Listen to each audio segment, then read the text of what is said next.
दोस्तों नमस्कार। दोस्तों आपके पास बैंक में खाता तो होगा, चाहे बचत खाता यानी सेविंग्स अकाउंट हो या चालू खाता यानी करंट अकाउंट, कोई ना कोई खाता तो होगा ही।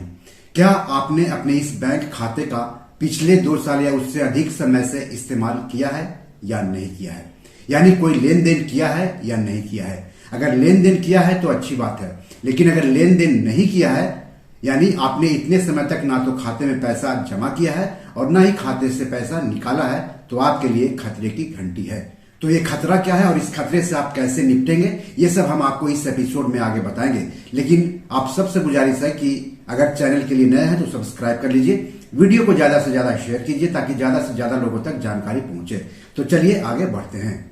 दोस्तों मौजूदा नियम के मुताबिक अगर आप अपने बैंक खाते का 2 साल तक इस्तेमाल नहीं करेंगे यानी उससे कोई लेन देन नहीं करेंगे तो उसे निष्क्रिय खाता यानी इनऑपरेटिव अकाउंट या डोरमेंट अकाउंट करार दिया जाएगा। और जब आपका खाता इनऑपरेटिव हो जाएगा तो फिर तब तक आप उस खाते में ना तो पैसा जमा कर पाएंगे और ना ही उस खाते से पैसा निकाल पाएंगे जब तक आप उस खाते को फिर से सक्रिय यानी एक्टिव नहीं कर देते हैं। निष्क्रिय बैंक खाते को कैसे सक्रिय करना है ये हम इस एपिसोड में आपको आगे बताएंगे। दोस्तों अगर 10 साल या उससे ज्यादा समय तक आप अपने बैंक खाते का इस्तेमाल नहीं करते हैं यानी अपने बैंक खाते से कोई लेन देन नहीं करते हैं तो आपका बैंक आपकी जमा राशि को अनक्लेम्ड यानी बिना दावा वाली रकम मानकर उसे भारतीय रिजर्व बैंक द्वारा प्रबंधित डिपॉजिटर्स एजुकेशन एंड अवेयरनेस यानी डीईए फंड स्कीम में डाल देगा। जब आपकी जमा राशि को इस फंड स्कीम में डाल दिया जाएगा तो यहां से भी आप अपना पैसा निकाल सकते हैं। आप यहां से कैसे पैसा निकाल सकते हैं इस एपिसोड में हम आपको आगे बताएंगे। आप अंत तक एपिसोड देखिए, कहीं जाइएगा नहीं। दोस्तों आपको बता दूं कि ग्राहकों का पता लगाकर पैसे देने की जिम्मेदारी बैंक की है, लेकिन आप भी अपने बैंक खाता को लेकर के सतर्क रहिए। बैंक खाता से जुड़े नियमों को लेकर के सतर्क रहिए और नियमों का पालन करने में कोई कोताही मत बरतिए, वरना नुकसान आपका भी होगा। लावारिस जमा या निष्क्रिय खाता के खाता धारकों या उसके कानूनी वारिस का बैंक पता लगाए और उसके पैसे वापस करे या खाता रिन्यू कराए या खाता बंद कराए, ये बैंक की जिम्मेदारी है। बैंकों को लावारिस पैसों और 10 साल या उससे अधिक समय से निष्क्रिय हुए खाते की सूची वेबसाइट पर प्रकाशित करनी होती है नियम के मुताबिक। जिन बैंकों की वेबसाइट नहीं है उन बैंकों को संबंधित शाखाओं में ये सूची लगानी होती है। इन सूची में खाता धारक या खाता धारकों के नाम, उनके पते, लावारिस रकम की जानकारी देनी होती है। हालांकि खाता संख्या और खाता के प्रकार की जानकारी नहीं देनी होती है। खाता के प्रकार मतलब आपका जो खाता है वो सेविंग्स अकाउंट है या करेंट अकाउंट है, उसकी जानकारी नहीं देनी होती है बैंक को।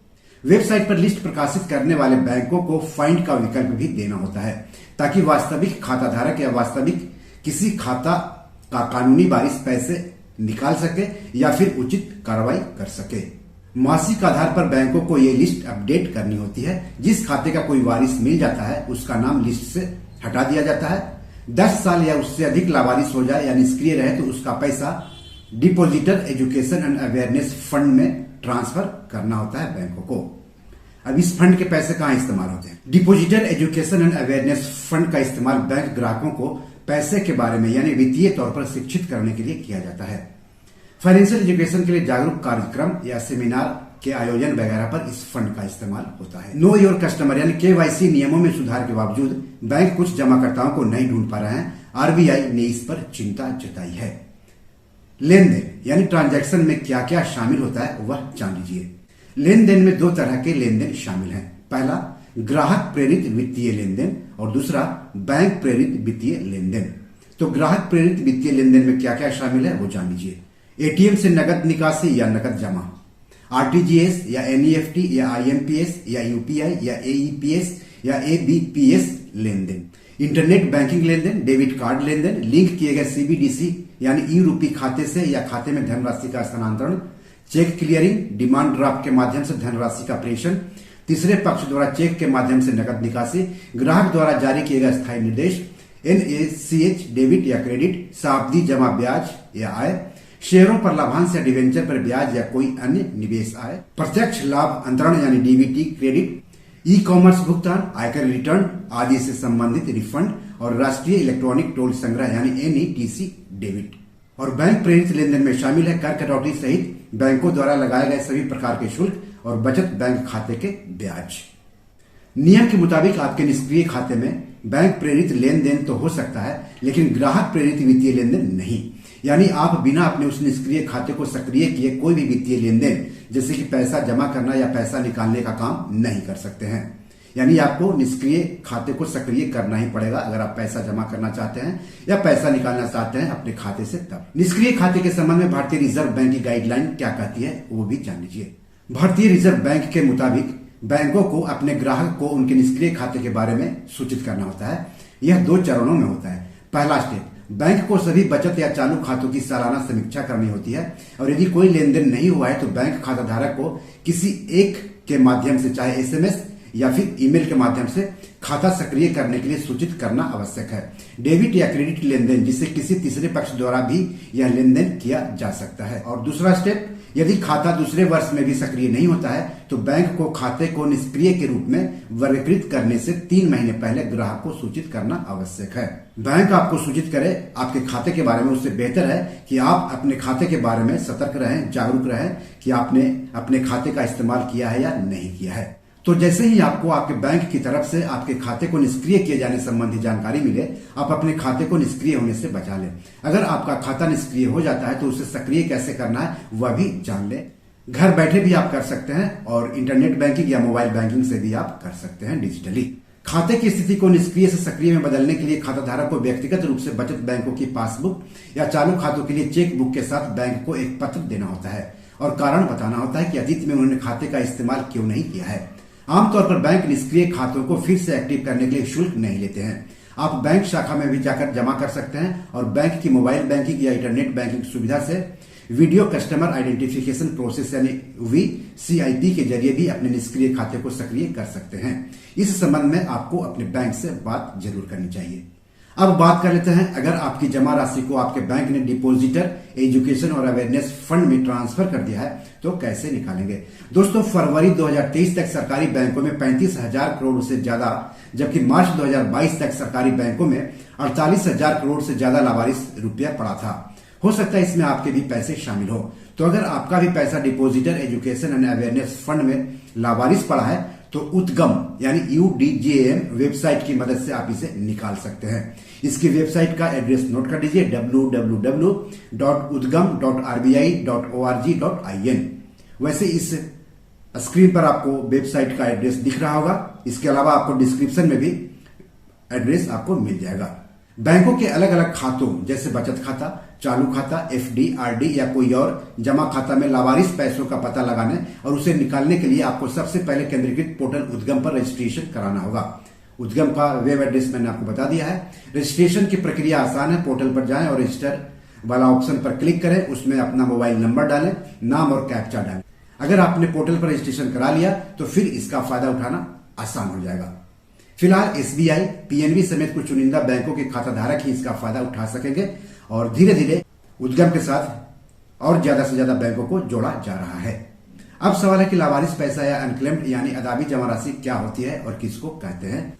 तो RBI के मौजूदा नियम के मुताबिक जिन खातों का इस्तेमाल 10 साल या उससे अधिक समय तक ना हो उसे लावारिस माना जाता है। यानी अगर आपने बचत खाता या चालू खाते का इस्तेमाल 10 सालों से नहीं किया है तो उसमें पड़े पैसों को लावारिस या अदाबी जमा राशि मान लिया जाता है, यानी अनक्लेम्ड जमा राशि मान लिया जाता है। उपयोग नहीं करने का मतलब है ऑनलाइन या ऑफलाइन किसी भी तरीके से आपने ना तो उस खाते में पिछले 10 साल में पैसा जमा किया है और ना ही निकाला है।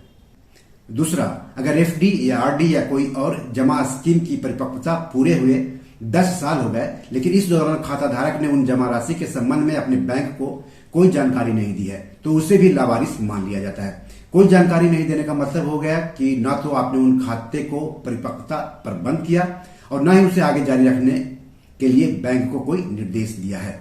बैंकों में 10 साल या उससे अधिक समय तक लावारिस या अदाबी या निष्क्रिय रहे पैसों को depositor education and awareness fund में ट्रांसफर कर दिया जाता है।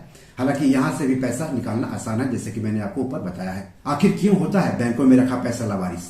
RBI के मुताबिक खाता धारक की मौत होने पर उन पैसों पर दावा नहीं किया जाता है, इसलिए। दूसरा, खाता धारक का बिना नॉमिनी या कानूनी वारिस की घोषणा कहीं अचानक दुनिया से चले जाना। कुछ लोग FD या RD कराते तो हैं लेकिन उसकी मैच्योरिटी पीरियड भूल जाते हैं और इस तरह पैसा पर दावा नहीं कर पाते हैं। निष्क्रिय खातों के संबंध में कुछ और बात जान लीजिए। खाता चाहे निष्क्रिय हो या सक्रिय, बैंकों को उसमें जमा पैसों पर ब्याज का नियमित भुगतान करना पड़ेगा। बैंकों को निष्क्रिय खाते के रूप में वर्गीकृत किसी भी खाते में न्यूनतम शेष राशि बनाए न रखने पर दंडात्मक शुल्क लगाने की अनुमति नहीं है। निष्क्रिय खातों को सक्रिय करने के लिए कोई शुल्क नहीं लिया जाएगा। Bank master direction know your customer यानी केवाईसी में दिए गए केवाईसी दिशा निर्देशों का पालन करने के बाद ही निष्क्रिय खातों या लावारिस जमाओं, जिनमें वे खाते भी शामिल हैं जो न्यायालयों, न्यायाधिकरणों, कानून प्रवर्तन एजेंसियों जैसी विभिन्न एजेंसियों के आदेशों द्वारा फ्रीज किए गए हैं, को सक्रिय करेंगे। बैंक किसी निष्क्रिय खाते में किसी भी डेबिट लेन देन की अनुमति नहीं देंगे जब तक कि तय प्रक्रिया के अनुसार ग्राहक प्रेरित सक्रियण न हो। इसके अलावा बैंक पुनर्सक्रियण पर कूलिंग ऑफ अवधि लगाने पर भी विचार कर सकते हैं, जिसमें लेन देन की संख्या और राशि पर प्रतिबंध होगा, जैसा कि बैंक में नए खोले गए खातों के लिए लागू हो सकता है। बैंक यह सुनिश्चित करें कि निष्क्रिय खातों से संबंधित ग्राहक डेटा तक कोई अनधिकृत पहुंच न हो। बैंक यह भी सुनिश्चित करेंगे कि डेटा चोरी और धोखाधड़ी वाले उद्देश्यों के लिए संबंधित दुरुपयोग को रोकने के लिए पर्याप्त कदम उठाए जाएं। बैंक अपनी वेबसाइट के साथ साथ अपनी शाखाओं पर निष्क्रिय खाते या दावा न किए गए जमा को सक्रिय करने और उसमें शेष राशि का दावा करने की प्रक्रिया की जानकारी देंगे। ग्राहकों के लाभ के लिए आवश्यक दावा प्रपत्र और दस्तावेज उपलब्ध कराए जा सकते हैं। तो ये सब बैंकों को करना है निष्क्रिय खाते के मामले में और अनक्लेम्ड जमा राशि के मामले में। बैंक जनता को निष्क्रिय खातों या लावारिस जमाओं को सक्रिय करने और मृत जमाकर्ता के मामले में, जमाकर्ता या उसके नामित या कानूनी उत्तराधिकारी के मामले में उनमें पड़ी राशि का दावा करने की निर्धारित प्रक्रिया के बारे में शिक्षित करने के लिए नियमित रूप से जन जागरूकता और वित्तीय साक्षरता अभियान चलाएंगे। दोस्तों, बैंक खाता आपका है। बैंक खाता में रखा पैसा आपकी मेहनत की कमाई का है। इसे बैंक में मत छोड़े, अपने काम में इस्तेमाल करें। खाते को ना तो निष्क्रिय होने दे और ना ही लावारिस। बी और मनी मैनेजर में आज इतना है। क्या आपने भी अपने बैंक खाता से पिछले 2 साल से ज्यादा समय से कोई लेन देन नहीं किया है? तो झट से लेन देन करके अपने खाते को निष्क्रिय होने से बचाइए। एपिसोड कैसा लगा हमें जरूर बताइएगा। इस एपिसोड या पैसा से जुड़ा कोई सवाल हो तो जरूर पूछिए। आगे किस टॉपिक पर वीडियो चाहते हैं हमें बताएंगे तो अच्छा रहेगा। धन्यवाद, नमस्कार।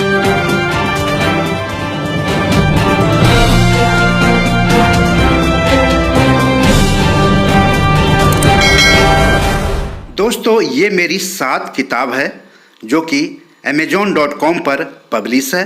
आप इसे डाउनलोड करके पढ़ सकते हैं। इन किताबों के लिंक्स इस वीडियो के डिस्क्रिप्शन में दिए हुए हैं।